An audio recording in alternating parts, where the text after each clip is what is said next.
Yo, what's going on, everybody? It is 1:06 p.m. here in Chicago, Illinois. Sorry, I'm super late today. I think my computer's going super crazy. I'm having so much troubles with it. I know I'm having problems with the audio. Hopefully it sounds okay today.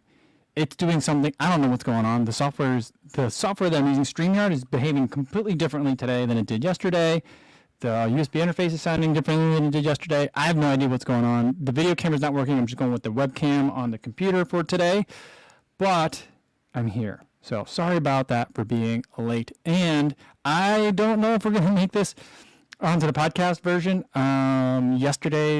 The recording got all messed up because of this thing that I'm using. So who knows if that's going to work either. I'm just not sure. I don't know if are we getting sounds? Did you guys hear that? I heard it. I don't know if you guys heard it, but I'm having all sorts of problems. But the important thing is we're all here, and you guys can hear me. CV76 says, technical difficulties is good luck. All right. Someone is saying, Nifty Ninja says audio is a bit distorted. So this thing is just about impossible. So let me see if I can mess around with it. I pretty much just remarkably frustrated with everything right now. So, Vivek says, I hear the rain or the claps, and Shannon, okay. It was better a second ago, so let's try that. Let's just set it for auto. Let the thing do what it wants. I don't know. I'm just about ready to give up, and it's super frustrating because tomorrow I got people coming in to do some live streams. I'm going to be using this setup, but with a second microphone and a second camera. So who knows what that's going to end up sounding like. It's just super frustrating. But all right, we're here. Hopefully, maybe people are hearing this on the podcast, and hopefully people are watching this on YouTube. As a fact, for you guys just jumped right in, so you shouldn't have too many technical difficulties on your end. But today, what we're going to be doing for happy hour, and boy, do I need a happy hour today. But it's not that kind of happy hour today, because today we're drinking liquid death. I think that's how it goes, right? But it's just water. The white can is mountain water. The black can is sparkling water. And the water is from the Alps. The mountain water says it's drinking water, drinking water from the Alps. The sparkling water says it's straight from the Alps. So that's what that is. All right. So Gino Days Off says the audio works now. All right. Daniel M says, who votes that Kosher will get a stronger ring? I could use one.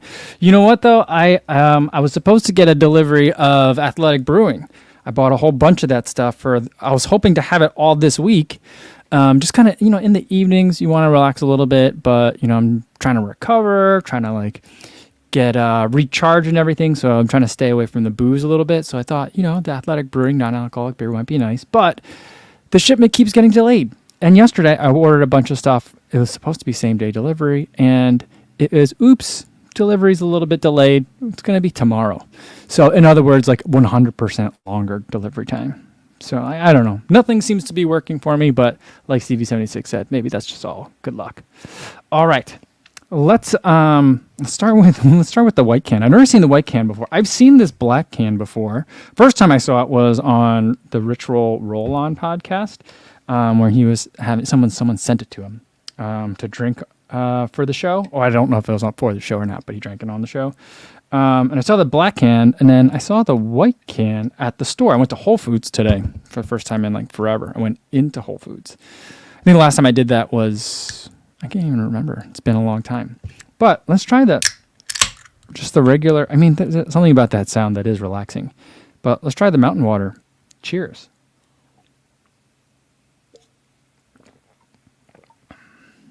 It's water. It tastes good. I normally don't drink water from a can. I can't say that there's many times that I've had just regular water from a can. I can't think of a time when I would have done that if that doesn't have any bubbles in it. But this is good. It tastes like water. I'm not sure. It was $1.70 a can for 16.9 ounces, half a liter. But it's water. I need to stay hydrated. Just got back from a run today, and yeah, it was raining. I think it stopped raining today. It was supposed to rain all day, and I was like, "Great, that's going to be great for us. It's going to get all the humidity out of the air and cool everything down a little bit. Maybe there's a cold front coming through, but no, it's already stopped raining, and it was only kind of sprinkling on and off while I was out there. And looking at it now, it's still very foggy downtown, and it was getting hot by the time I was done. So, yeah. So, I mean, it's not like the rain isn't doing what I was expecting it to do, so I think it's going to be a hot one for this weekend. Vivek says, I know spring water comes in a can, but do they even make regular water in a can? I don't know. This is the only time I think I've had regular water, just still water in a can. I want to say it's like especially delicious, but it's water. It's good. It says it on here. Where did it say it on here somewhere? On the side of the can, it does talk about how like it is made out of.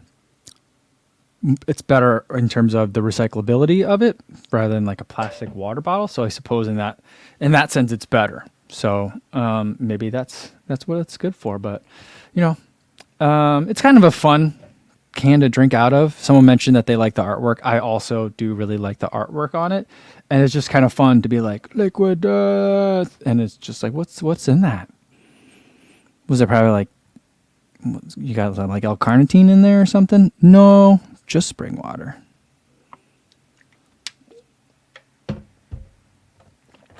Scott says maybe you need to add some sriracha to it to make it death water. No, I think you just do it. You just drink it. I also just happened to see YouTube fed me a clip of Steve-O's podcast, which I didn't know he had. I guess I did know he had a podcast, but I didn't know there was video clips of it available. But he was drinking it on that. He was drinking the black can on there. So Luke Klein wants to know, is it flavored or carbonated? No, it's just water. I bought a couple of boxes of water because I wanted to have water available for tomorrow's live stream, which is going to be Dr. Josh at 3 Central, and then Emily Heller's coming in at 4.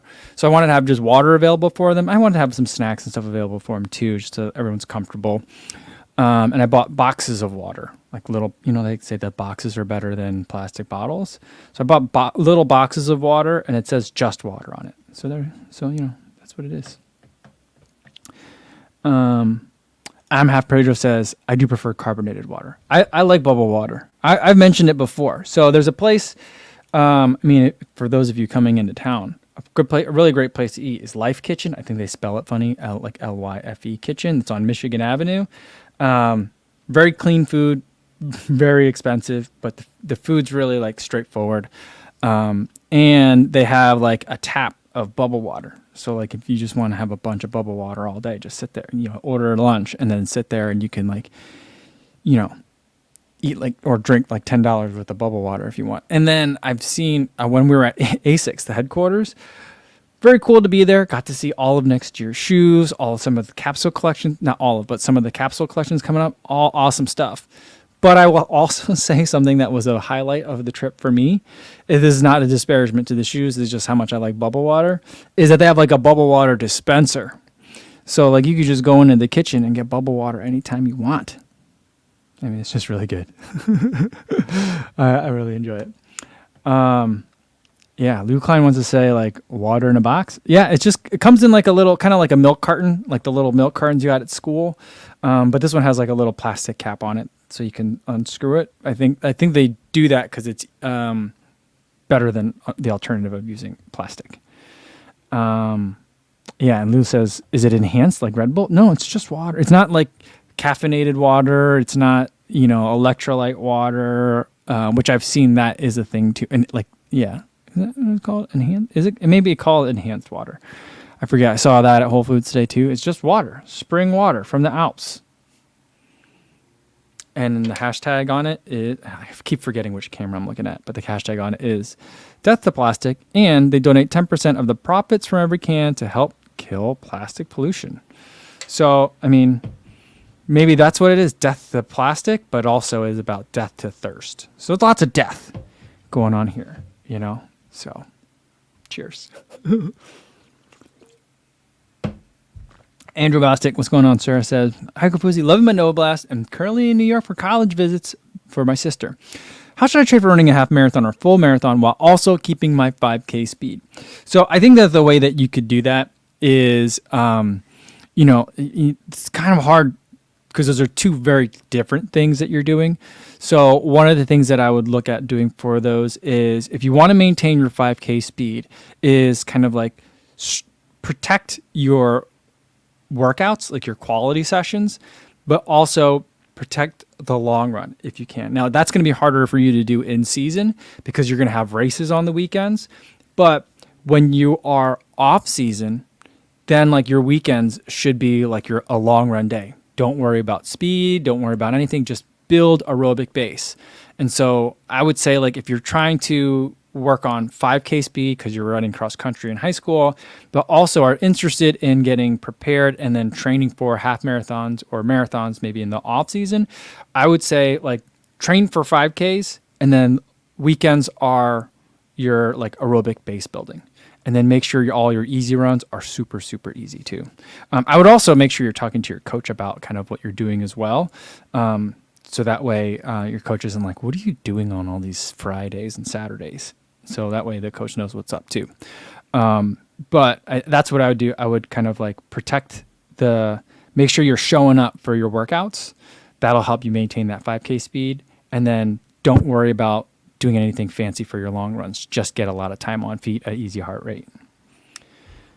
All right. I'm Half Pedro says, Ryan Tedder from One Republic have carbonated cans that they sell with the goal to give back water to poor countries. It's called Mad Taste. But here in Canada, it's about $35 for 4 cans due to shipping. That's a lot. That's a lot for water. I mean, I guess water is heavy. I don't know. Linda L says, what's the pH? Electrolyte?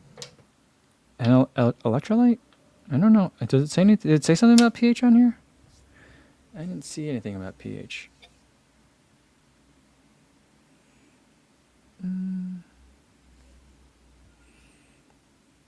Yeah, I don't know what the pH of this is going to be.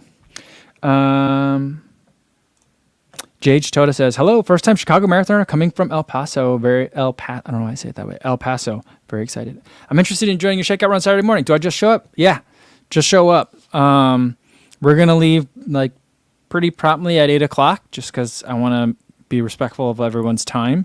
So like I would try to get there a little bit early. Keep in mind that like most people, if you're taking an Uber there, you're going to get dropped off in a parking lot that's like a couple 100 feet away. So it's not like you just get out of the car and see it. So you'll get out of the car and then you'll walk kind of towards the lake a little bit and then you should see all the people. Or the big chess pavilion. I'll be posting like pictures of it and stuff, probably on Twitter, Instagram, and then I'll make a YouTube post about it too. Just kind of give you guys some more visual aids. All right. PJR says, pretty close to pulling the trigger on some Vaporflies for use for CIM. The Tiger Stripe colorway I've been looking at might be a bit much though. I love that one. That one looks so nice. And then someone sent me an image of some like just black and white Next percents that I think look really nice. Just very, very clean. Not a lot to it. That I like. All right. Larry says, ran a PR last Sunday, wine glass in Corning, New York. I lowered the BQ time to 3:42.11 at 65. I think I am good to go. Well, that is, sorry, that's loud. But there you go, Larry. That's a good cowbell for you. Great job. Great work. Yeah, I didn't realize that wine glass was in Corning, New York. And then I was like, then I saw some of Thomas's stuff that he was doing, like with, I don't know if he was using an Insta360 or a GoPro Hero Max, but he's doing some 360 camera stuff. And I was like, oh, I've been there.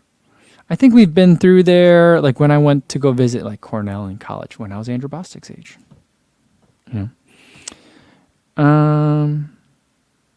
Yeah, sorry, Stevie. I always keep, I keep messing it up. At some point, we'll get this figured out. I mean, I guess maybe by the time like the live stream has like run its course or whatever it evolves into next, when it's done, that's when like everything will be figured out. And then I'll have all sorts of other like weird technical difficulties that I have to deal with. Larry says he saw Thomas there. Well, that's cool. Yeah, it looks like the whole crew was up there. Greggy Tahara's here. Says good luck to all running Chicago. It's marathon season. Well, thanks, Greg. And Greg, I've been seeing a lot of your work around. This looks awesome. Great stuff. JC's here. Says hello. What's going on, JC? All right. Let's try this black can of Liquid Death.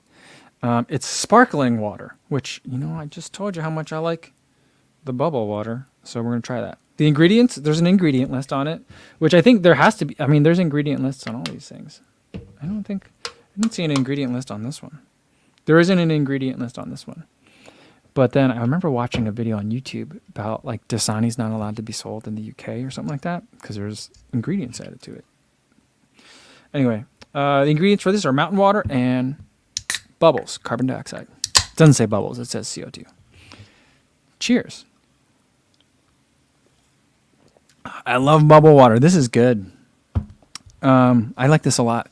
It tastes, it's, a lot of times when I drink bubble water, there's a couple of things that I notice. Size of the bubbles and like a brackishness. It's not literally salty, but for me, what bubbles do on my tongue is they make things taste a little bit salty. And so a lot of times bubble water tastes salty to me. I don't know if anyone else gets that. This one, not salty at all. And the bubbles are very, very fine. So it's like so smoother bubble. I mean, I'm trying not to let the can, just because I like the can so much, I'm trying not to let all that like impact my taste of it, but it's good. I mean, I feel like, can you hear the bubble? Like when I pour it back, I don't feel the bubbles right away, but once it, once it hits kind of like my palate inside my mouth, then I feel like all of a sudden it goes, psst, it starts bubbling. I don't know if you guys can hear that on the microphone, but Adam says, I don't like sparkling water. My personality is bubbly enough. Fair enough. I like that. And that running guy went for a run today. Says the hamstring is okay. Good to hear it. Awesome. MC1796 says, hey, Kopos, do you have a goal for Chicago sub 3? The video, I think, just finished uploading, but I haven't actually finished the upload process. I got back from a run real late. I took a shower, and then I just kind of started uploading it. So it's ready to rock. The video for today will be up. It's about my race plan, talking about the course, what I'm going to do, all that stuff. I go into it in pretty big detail. But the goal for Chicago, I think, is to come in just to get the BQ. I know that my strategy probably isn't going to get me a bib for Boston, but I at least want to get that BQ, just kind of hit that benchmark. So that's kind of the main goal for Chicago. So I'll be heading out with the 310 group for on Sunday. Yeah. All right. Andrew says, thanks for the tips. I don't have a coach or team to train on. I might get a coach soon, though, considering getting a Wahoo heart rate monitor for my training since my dad got me a Maffetone book. Cool. Yeah, I mean, if you don't have a coach, then I would say, I would look for, in the fall, a good way to another way to if you want to do 5K and half marathon training at the same time, is sign up for a bunch of 5Ks on the weekends. And so you can use those as kind of time trials. I'm not saying you got to race your heart out every single weekend or even every month, but maybe you can structure it depending on what your schedule is like, is to do kind of a Saturday could be your 5K for your race that you might sign up for. And then do a Tuesday, Thursday, where maybe Tuesday is a nice long easy run. You give yourself Sunday and Monday to either rest and do some cross training or some easy recovery jogging. Then Tuesday could be your long run. Then Thursday is another workout. Maybe do some kind of threshold type efforts. And then, on the weekends you do your 5Ks and really hammer. So that could be a good way to do it too. It depends on what your goals are. Being on a cross country team, I think if you can do that is a lot of fun. And you learn a lot that way, both from a being coach perspective and also just from team running. I think there's a lot to learn there, and they can push you harder than you think that you can be pushed. And that's where I think that's really beneficial, especially at the younger ages. But, there's also some benefits to it depending on what your goals are if you're not on a team and not subjected to kind of the rigors of a cross-country schedule. So there, could go either way. Stevie76 says, Kobuzi on Monday. I accidentally run a sub 3. If I do, I mean, I don't think that's going to happen, but that'd be a pretty funny story. That'd be a great story, right? All right. Mr. Goodman says, "Hey, is there actually a difference between the Invincible Run men and women? Because the women's one is on sale, and I'm trying to get one." I don't know. Sometimes the stack heights and drops are different. So that's typically what happens with most Nike shoes if they have men's and women's sizing. So I would check to see what the stack heights are. Now, Nike isn't always great about advertising what the stack heights are. So I would go to something like Running Warehouse usually has that stack height information. So that's like some place that I would kind of look to see if they could tell you what the women's stack height and drops are. So Scott says, "What's the best reason for using a Stride foot pod?" Best reason? I mean, I think that they're kind of, I'll give you two. One is so you can practice running by effort rather than pace. And that can be helpful for people that live in hilly areas. They have a wind aversion one now, so if it's a windy where you are too, that can also help. But I think that can really help in terms of executing workouts at the right intensity level. The other reason is it gives you a GPS independent pace and distance information, which can be useful in places like Chicago for the marathon, where the race runs literally underground at points, or through urban canyons where the GPS signal gets super crazy. Mr. Random says, "What shoe would you recommend for a first-time carbon shoe?"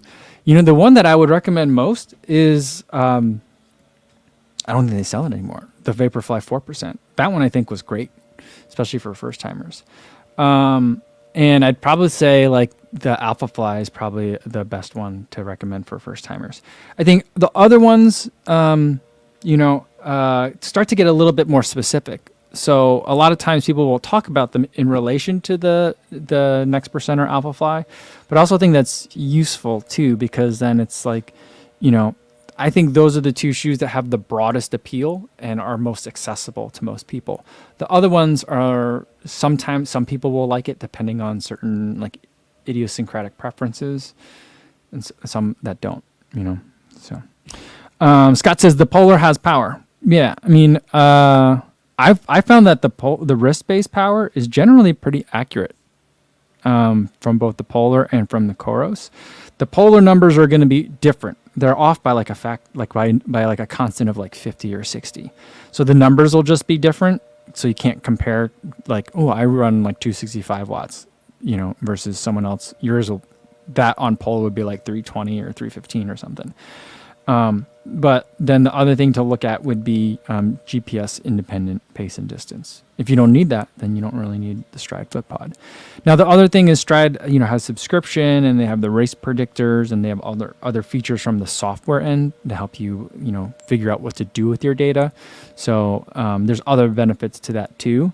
But if you and then I think that Stride does a better job of teaching people how to run with power than Polar does. Polar is more like, we gave you the number, we're giving it to you, but I don't think they're doing a great job of teaching people how to use it. So that's another difference as well. Trevor Holtzman says the Vaporfly 4% Finite was the best shoe I've ever had the pleasure of running in. I have a lot of sentimental value in that shoe too, like a bunch of them, but I did really like that one. It was really good. I do like this. I didn't want to like this, but I do like the Liquid Death. It's pretty good. Jeff Elliott says foot pod helps with treadmill or spotty GPS too. Yeah, I would agree with that. But I mean, it's not necessary for everyone. And I feel like, with if you've got the Coros, I think even down to the Pace 2 that they have wrist-based power, and then the Polar with wrist-based power, I think that you're getting pretty good data. I mean, I'd say it's like to the extent that they're different in terms of what you'd get from the Stride foot pod, I think it's probably on the edges in terms of like more extreme conditions, like maybe on certain uphills or downhills, or there might be certain kind of like specific situations where one is more accurate than another. But for me in my testing, it seems like they're both fairly close most of the time. That running guy says, are you going to go out for a short run on Saturday with some strides? Saturday is just going to be an easy run. I think I'm going to be on my feet a lot, even though I don't want to be. It's just that Saturday's always just a busy day. So my goal for Saturday is to do the shakeout run with everybody. Hang out a little bit, take some photos with everybody, talk to everyone, meet as many people as I can, and then just kind of try to relax a little bit and not do too much, and then get up real early and get ready to race.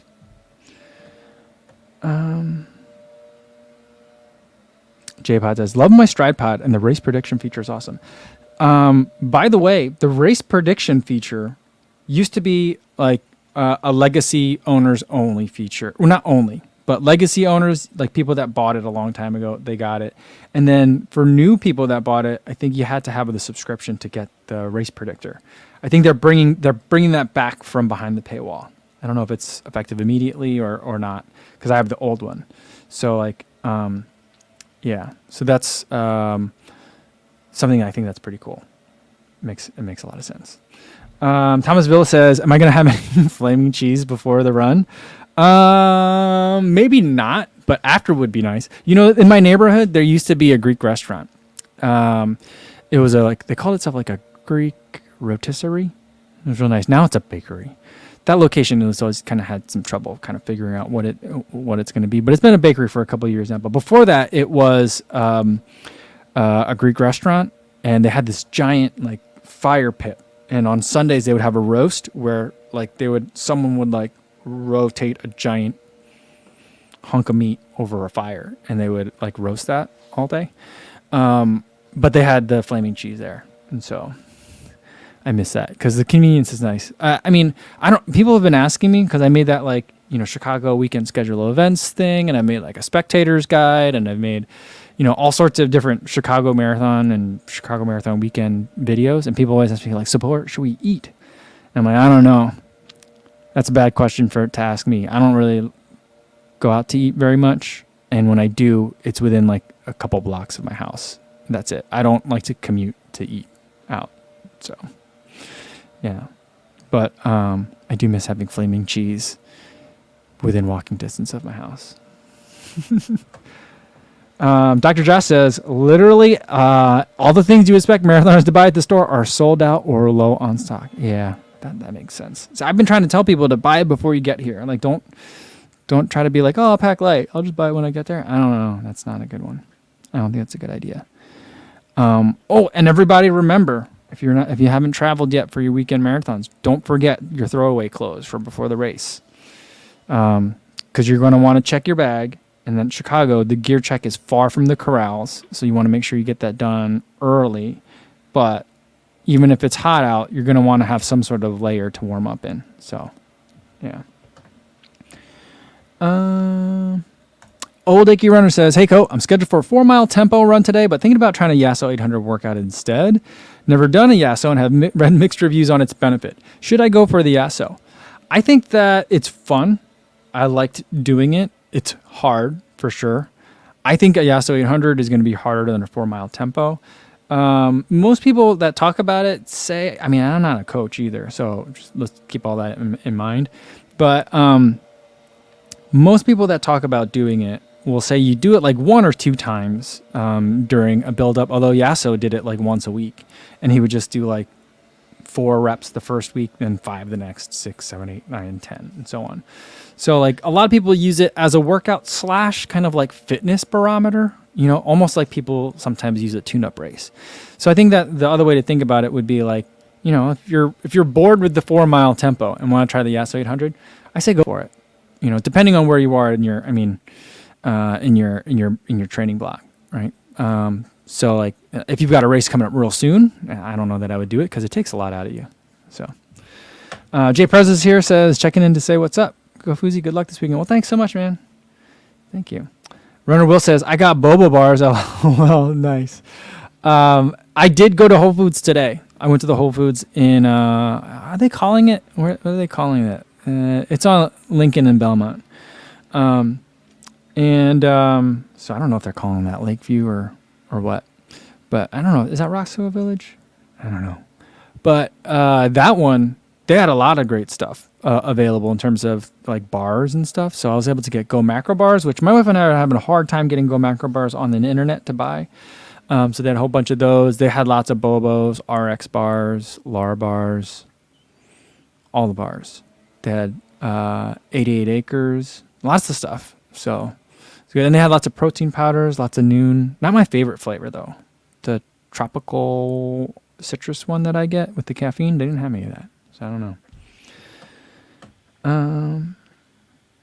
Michael Crespo's back, says, just back from a 4 mile at my new A6 Glide Ride 2. How's everyone? What's going on, Michael? That sounds nice. I'm enjoying some Liquid Death, which is actually a really good bubble water. It's straight from the Alps. It's good. It's good. I don't know if I'm just imagining it with the bubbles feeling smaller, but I do feel like it's small. It's less like harsh.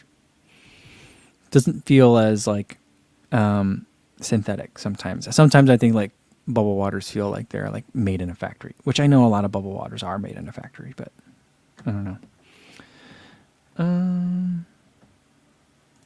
Daniel says, would anyone like to explain to me what a Yasso is? A Yasso 800 is named after a guy named Bart Yasso, who was a writer for Runner's World for a really long time. And he like made up this workout, which is part workout and part like marathon fitness indicator. And basically you take whatever your goal marathon time is. Mine, like for example, would be like 3:10. So then you take 3 hours and 10 and you run half miles or 800 meters on the track at 3:10, but 3 minutes, 10 seconds. And then you jog, recover for the same amount of time. And you try to run that 10 times. And if you can run that 10 times successfully, then you have that level of fitness. If you could do it at 3:05, then you're at 3:05 fitness. If you do it at 3, you're at 3 hour fitness. So that's kind of like what the mystique is that like somehow the number like 4 hour marathon and 4 minute 800s translates really well in terms of like relative fitness as like both a workout and as a marathon predictor. And I think essentially what it is to me is it's a VO2 max workout with really, really long recoveries. So like, I think it's a little bit dated in terms of like science. And I think most people that are making VO2 max workouts would probably make the recoveries even a little bit shorter, even though the recoveries do go by really quickly when you're doing that workout, in order to like maintain like the maximal or a more efficient VO2 max effort. So that's the idea. And Jonathan Crossy says, I like 800 on, 400 float as opposed to equal work and then recover times. You know, I did the Rosario 800, which was an 800 on and 800 float, but it's an 800 on and an 800 at marathon pace. So he said he was like inspired by Canova and wanted to make it harder, but that was harder than a Yasso 800. It was brutal. So, but yeah, I mean, there are people that are like kind of tweaking the workout, but then at that point, it kind of just feels like a 5K time trial with surges once you start adding in like faster, depending on how fast the floats are. Jason Dahl says, talking about throwaway clothes at the start, says, when ditching throwaway clothes, please be nice about it. Coming from someone who was hit in the head with a balled up jacket when you're at the start. Yeah, you know what I don't understand is the people that are like, I'm done with my throwaway clothes. I'm literally going to throw them. And they'll like be in the middle of the corral and just like throw it. And like they know it's not going to reach the end and they make no effort to like, I don't know. Some people, I mean, there's just a lot of like people that are being considered in the corrals. So the two things that I see is that. So people that are just like, whatever, blech, my clothes are done. I'm done with these. I usually walk over to the side and like, I don't always gently place it, like on the fence, but I'll put it, on the fence to the side. That's usually what I do.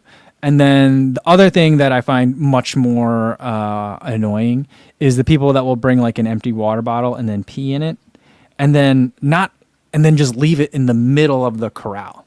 Like when they're done with it, like, okay, I understand. I can kind of understand, although I think that's like, no, you don't need to do that. So like take care of the bathroom stuff before you get into the corral. You're not in there that long. So like, I think it's like, but I can kind of understand it, but then like the idea of like, I'm just going to leave it in the middle of here for the remaining 20,000 people behind me to have to run around.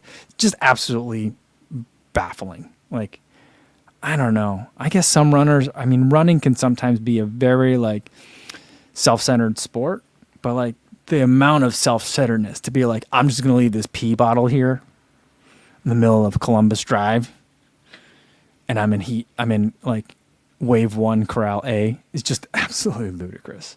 I don't understand that. I'm Tracy Smith warning, don't pin your bib to throw away. I saw someone do that at Chicago and none of us could get his attention as he took it off. That's so funny. I've seen some people do that. They'll like pin it to their jacket because they always want to see it as you go through all the different checkpoints. So like a lot of times, I'll just make sure that you have like your outer layer is easy to like lift up so you can show people your bib. But I'm thinking what happens when that happens, when people like have it on an outer layer or like on a jacket and then they take off the jacket, is they're thinking that they're going to run with that the entire race. And they're like, oh, it's warmer than I thought today. So I think that's what happened. That's pretty funny. Erica Davis says, so excited to meet everyone on Saturday. Awesome. Excited to meet everyone too. I think it's going to be a big group. It seems like it's going to be a big group. So I'm a little bit nervous about that. But, that'd be cool. I can't wait. Adam Fierce says, just back from a continuous mile, 3 laps at 5 to 10K pace and 1 at half full pace and repeat. Only do this infrequently. Very cool. Oh, nice. Nice work. Good job, Adam. Good to see you. And Dr. Josh says, they should make a water called Liquid Life. I think that like, if you're going to make, I think like Liquid Death should make one called Liquid Life, right? And maybe they should have done that for like the white can, right? And so the Liquid Death can should have been like, this kind of like melting fiery skull. And then I feel like the Liquid Life one could have been like, like a picture of like, a saint or something, like the ones that are on those like, those saint candles, like something like that. I think that would have been kind of awesome. Missed opportunity, I feel like.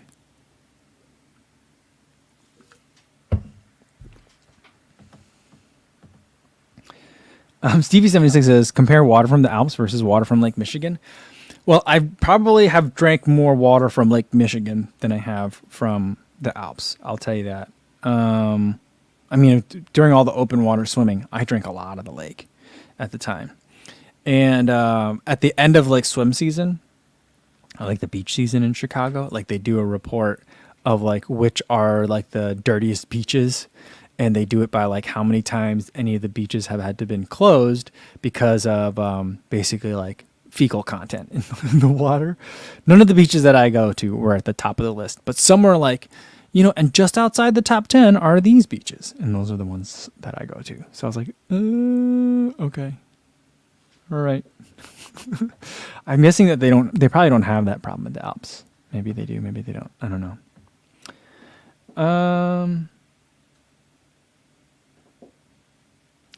Yeah.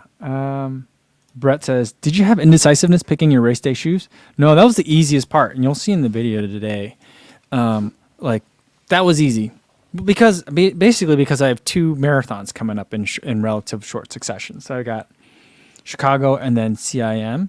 So, I'm running, between those 2 shoes, I just pick one for the one and the other for the other, so it's like, that's easy. The rest of the stuff, I'm like, I don't know. It depends on how like hot it's going to be, like in terms of what I'm going to be wearing on the day. But the gel situation also was pretty easy too. So that was easy. It's going to be hot. That's the thing. Igneous Maciones says, what do you think about the Invincibles for 107 euros? I think it's a pretty good deal. Keeping in mind that the Invincibles are not a shoe for everybody. I like them. They do make you change your foot, or make me change my foot strike a little bit. But, once you get into kind of like a little bit of a rhythm and you're like, all right, this is what it wants me to do. All right. I can just kind of like, just like set it and forget it and go. So it's a nice shoe. I do enjoy it. Mr. Random says, what's your take on the Jordan Trophy record attempt over the next few days? I don't know Jordan. I've never met him before. I listened to the podcast about what he was doing with Believe in the Run. In terms of that podcast, I listened to that, and I think it's a lot. I think it's a lot of travel. I think it's a lot of not going to be able to like really recover well because the races are so far apart. He's basically got to run a marathon and travel 1,000 miles, and then run another marathon and travel another 1,000 miles. So that's, I mean, he's flying. He's not like riding a bike, but in between the cities. But I think it's a lot, and I think that the pace he's shooting for, that was it 2:30 or 2:35? It's not that far from his PR. So like that, I think is like really, really tough. I think it's gonna be hard. The other complete X factor in it is I've never seen the shoe that he's going to run in. So like, I don't know.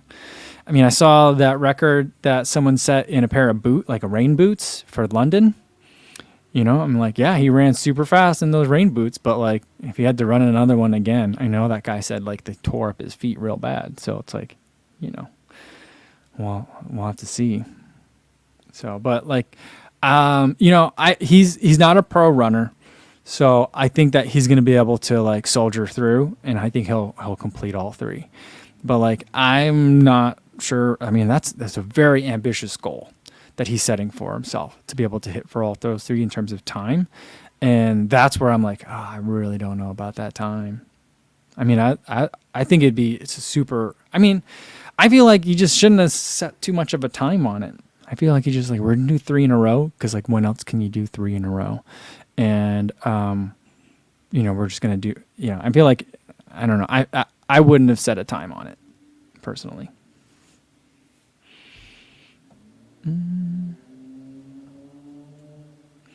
Daniel M says, anyone listen to the last few podcasts of the Cinderella experience? Former track athlete going off. I'm not familiar with that one. I'll have to check that out. All right. Let's see what else we got in here. Jeff says, I think Jordan Thorpe just ran an Ironman within 2 weeks of Baltimore. Yeah, did he? I know I mean, he has the endurance chops for sure. But like the speed that I think the speed thing that he set out for himself is going to be tough. I mean, if you were telling me he's done Ultraman, then I'd be like, maybe. But like, I don't know. That's a lot. That's a lot of travel in between those. So I mean, it's a lot of him not going to be able to like put his legs up and like foam roll or get into like the Normatex or anything like that. So, Daniel M says about that Cinderella experience is it's extremely explicit. Be warned. All right, well, that's good. Good heads up. And Jeff says he ran a 2:46 marathon during the Ironman 2 weeks ago. Yeah, I told you. I mean, he's fast, but. And he's got the endurance chops, but yeah, I don't know. I want him to do it. I really want to do it, and I can't wait to see what that shoe is. Have they showed any? Have they like really leaked any pictures of that shoe yet? I don't know. Vincent wants to know if the Noblast 1 and 2 are the same price. Which one would I pick? I don't know. I'm leaning towards the 2 because I just feel like the 2 for most people is the better shoe. But part of me is like, I don't know. The Noblast 1 was a little bit wild. It was a little bit unstable in kind of like an exciting way. And sometimes I'm like, I don't know if maybe I wanted the craziness of the Noblast 1. Maybe I miss it. But if they're the same price, I'd probably go with the 2. Overall, that's probably what I would go with. Yeah. All right. Andrew wants to know, should I get the Rincon 3 for speed work? I'm talking fast stuff like 5 to 6 minute per mile pace. I think it'll work, but I also feel like it depends on where you're doing that work. If you're going to be doing it on the track, you know, you might want to get something. I would maybe look at like the Puma Liberate. That one would be nice. A Canberra might also be nice. Something that's a little bit lower to the ground. Or maybe even something that's more like in the race flat kind of category. That's going to be on pavement. Harder surfaces, then I think the Rincon 3 is a great idea. But I also might look at, I mean, for me, for speed work, when I'm doing speed work, I usually put on carbon. So like I like it for that. So like I would look at something like the Speed. I really love the Endorphin Pro for my like VO2 max work. I like that one. It's a little bit tall, but like I just feel like that's when I'm really getting a lot of pop out of it, and so I really like that one there too. So I mean that's another way to look at it. But I do really like the Rincon I just ran in it for a speed workout the other day, and it's really good. So I like the 3. I don't know. I think people are ready to like ditch the Rincon because they like the Mach so much, but I think that there's like a one extra gear that the Rincon has that the Mach 4 doesn't, and that's where I feel like that's also where it excels. So that's my take on that one. Stevie76 says Puma or Puma. Puma. I don't know. Frank says that the Endorphin Pro 1 is pretty cheap now too. Yeah, I mean, I feel like if you can get the Endorphin Pro 1 on sale, especially in the Mutant, I feel like the Mutant one looks nice. There was like a sunset, a weird like yellowy blue one that I thought looked really nice. Those ones look great. If you can get those on discount, I don't think that there's been enough changes between the 1 and the 2 that I'd be like, I mean, I'm a little bit different because my purchasing is a little bit different. But like, I think for most people, if you're looking at both and I'd be like, I don't know, you can save a couple of bucks and get the 1. I might do that because I'd be hard pressed to tell a difference between the 2, other than like one shoe might have more miles than another, if I were to look at them. But that's kind of how I feel about those. David Saxey says you got the Pro 1 for $100 from the local running store. That's a great deal. Andrew, you got to find Andrew Bostic. You got to find a deal like that. Get the Pro 1 for $100. I don't know, guys. I might be a convert. I like the Liquid Death. Although on the other hand, I do like the fruity bubble waters as well. I also just enjoy saying pamplemousse for the LaCroix, the grapefruit one. Yeah, so I do like that. I did buy a 12-pack of those. I bought those the other day for the house, and I'll bring some down for the live streams tomorrow.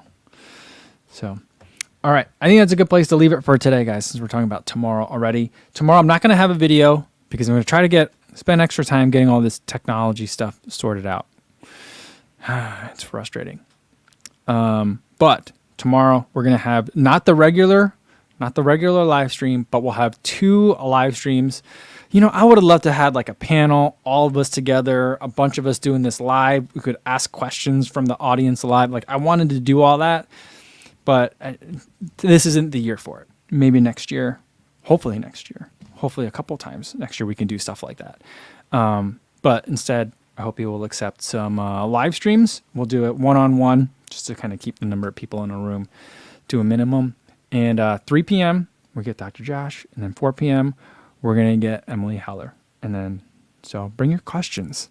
And make sure the chat is nice and, lively. So that way they feel as welcome when they're here as you guys always make me feel every week. So I can't wait. Hopefully I'll see you guys then. In the meantime, be safe out there, everybody. Thanks.